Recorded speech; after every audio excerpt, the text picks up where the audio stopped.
doctor was there already for 23 years. But 3 o'clock in the morning, you have to figure out, Rabbi, how do I kasher the counters, the Pesach? 3 in the morning. It's the busiest night for a rabbi in Netanya. It's a big city. I can't do your wedding. She says, no. It's you or nobody. He says, why me? She said, I heard you do a wedding once. I like how you do it. I want to do at my wedding. He says, why did you choose this night? He said, I have no other night. He says, get another rabbi. I know, it's only you. Where are you doing it? It's a 2-hour drive from his house. He says, I'm so sorry, I can't. Have a good day. You know Israelis, right? That's why you moved here.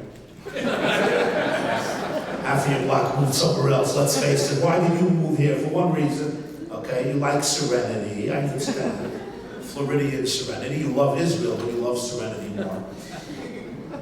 So she calls him back. He says, I'm sorry. She called him back around 20 or 30 times, which is not a lot in Israeli culture. In her words, he she drove me mad. And at some point I said, okay, you win. You win. If you do the chuppah at 4:30 p.m. sharp, I will do it. As long as I can leave at 5, I'll be home at 7. It's not easy, but I'll manage it. She says, you got a deal. The night before Passover, he travels 2 hours. He comes there 4:30. Of course, there's nobody there. Why would you expect otherwise? He comes to the place where the chuppah is supposed to be. There's an old man sitting there on a folding chair. One man, he's like, oh, I'm marrying him off. You know, he looks like a pretty old fellow. The man looks at him and says, in Yiddish, from Where are you coming from? He says, Netanya. Netanya. When ich komme von Pietrikov. I come from a Polish city called Pietrikov. Hast du mal gehört von Pietrikov? Did you ever hear about a city called Pietrikov? But Moshe Chaim now nods. He nods. He says, you heard from Pietrikov? He says, I heard. Then he says, what brings you here from Netanya? He says, they told me there's going to be a wedding here. And I came to marry off the young couple. Do you know where the groom and the bride are? He says, ooh, you came to marry off the young couple. Do you know who married me off? He says, no, how would I know who married you off? He says, the rabbi of Pietrikov. You know who the rabbi of Pietrikov was? His name was Moshe Chaim Lau. He married us all. You know when? And you know where? In 1943. The Jews of Pietrikov were in a ghetto. And I wanted to marry my fiancée. And the rabbi said, come to our home tonight. And clandestinely, we will do a fast wedding, so you will be married. And I came to the rabbi's home in the ghetto with my fiancée. We had a chuppah. He married us off. Somebody took out a few crumbs of cake or bread. We ate. We danced around the table a few times. We went home. The next day, the deportations from Pietrikov began to the death camp Treblinka. The rabbi of Pietrikov, Moshe Chaim Lau, was transported with his children to the Treblinka death camp, where he and they were murdered, gassed in the chambers. I am the last man. My wife is the last woman. The rabbi of Pietrikov, married off. At our wedding, his little baby boy, who they called Lulik, was running around at our wedding.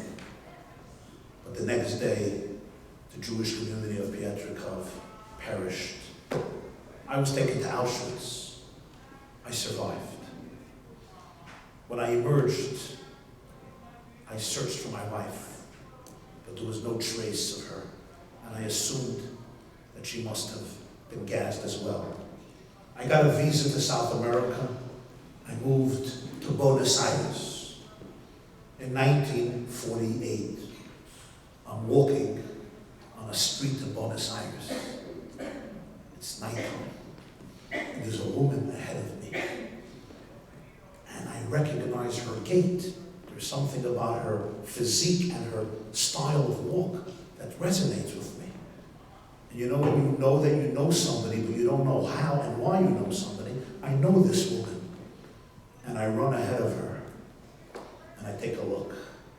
And I see it's my wife. I'm standing in front of her. Our eyes meet. She screams out my name. I scream out her name. We hug each other in the middle of the street. We didn't have to remarry. We were married. No one ever went to anybody else. We moved in that night to an apartment, to her apartment, but we couldn't have children. It took us many, many years, and we were blessed with a daughter. And that daughter is getting married tonight. This is my story. Now I ask you, did you ever hear of Pietrikov? And did you ever hear of the last rabbi of Pietrikov, Moshe Chaim Lau? And the rabbi tells me, he says, Rabbi Jacobson, at this point I'm trembling and I'm crying, and I say to him, Ich heiss Moshe Chaim Lau. My name is Moshe Chaim Lau. I am his grandson.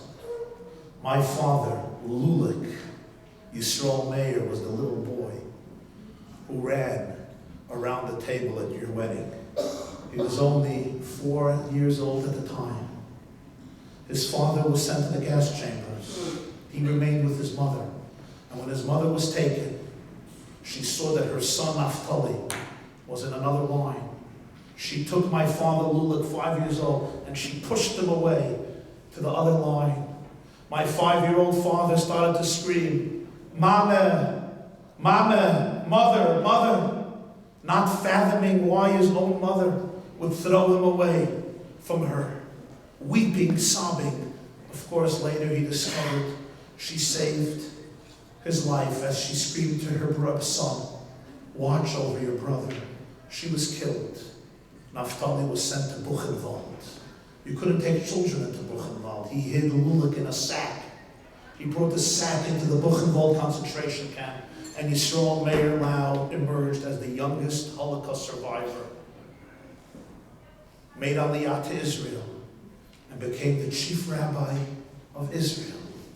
I'm his first son, and he named his first son his Bchor, for his father, for his murdered father. I am Moshe Chaim Lau. My grandfather was Moshe Chaim Lau of Pietrikov. My father was at your wedding, the last night of the Pietrikov ghetto. And he says, the survivor looked at him and says, your grandfather married off my wife and I, and now you will continue our chain and marry off our daughter. Let's go get the groom and the bride. And Rabbi Lau tells me, he says, Rabbi, why? I don't have an easy job in the rabbinate.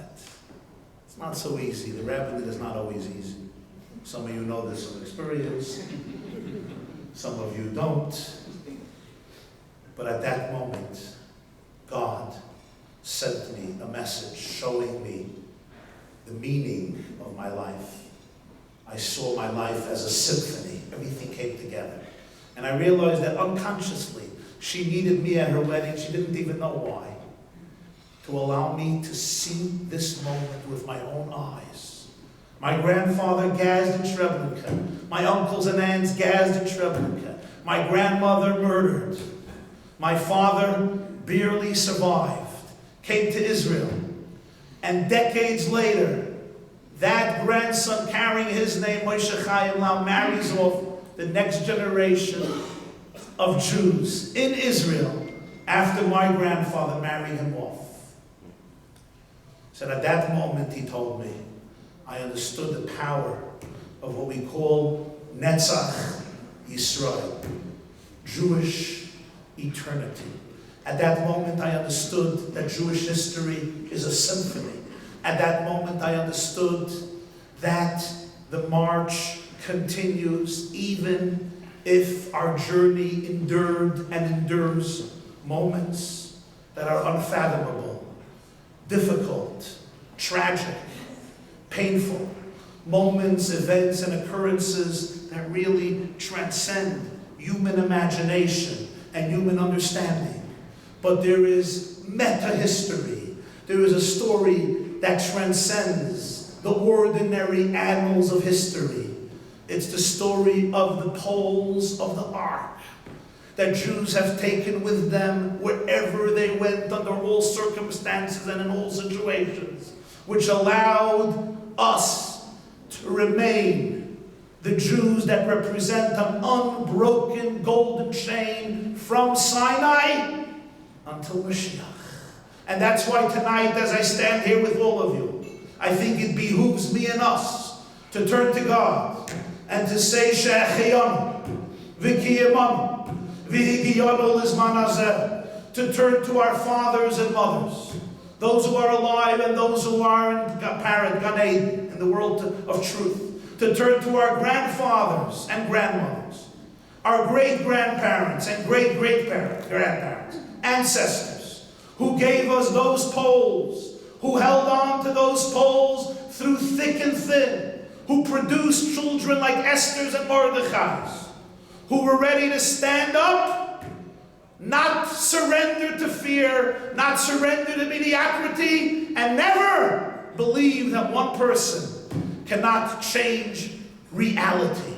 As you stand here and you look around you, you can see with your own eyes the miracle of Jewish history, the miracle of Jewish identity, the miracle of Jewish faith, the miracle of Torah, the miracle of mitzvahs, the miracle of Purim, and the miracle of a Sefer Torah. May all of you and all of us go from strength to strength, continue to build this extraordinary Jewish community until the poles of Boynton Beach, together with the poles of the Ark of the entire world, are brought back speedily to the Holy of Holies with the sacred Ark. Thank you, Chazak, Chazak, and Chazak.